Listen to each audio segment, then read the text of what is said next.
आगामी विधानसभा निवडणुका लक्षात घेत सर्वच पक्षांनी मोर्चे बांधणीला सुरुवात केली असून गोंदियात देखील राष्ट्रवादी काँग्रेस शरद पवार गटाच्या वतीने आज कार्यकर्ता मेळाव्याचे आयोजन करण्यात आले असून माजी गृहमंत्री अनिल देशमुख यांनी या मेळाव्याला संबोधित करीत गोंदिया जिल्ह्यातील अर्जुनी मोरगाव आणि तिरोडा या 2 जागांवर आम्ही दावा केला असून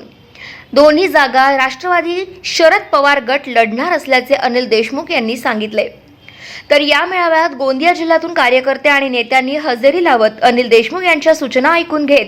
येत्या निवडणुकीत महाविकास आघाडीतील आपल्या पक्षाला उमेदवार कशा निवडून येईल यासाठी सर्वतोपरी मदत करणार असल्याची ग्वाही कार्यकर्त्यांनी दिली असून या मेळाव्यात गोंदिया भंडारा जिल्ह्यातील माजी खासदार आणि माजी आमदार यांच्यासह नेते कार्यकर्ते मोठ्या संख्येने उपस्थित होते।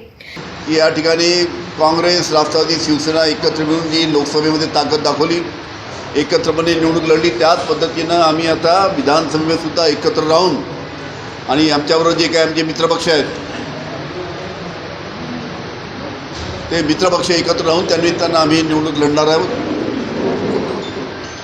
गोंदिया जिल्ह्यामध्ये आणि भंडारा जिल्ह्यामध्ये 7 मतदारसंघ आहेत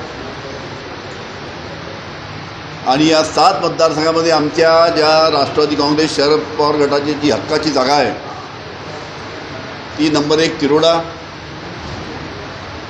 नंबर 2 अर्जुनी मोरगाव आणि नंबर 3 तुमसर, या तिन्ही ठिकाणी आमचे आमदार होते। ते हक्काची आमची जागा आहे। उद्यापासून आमच्या महाविकास आघाडीची बैठका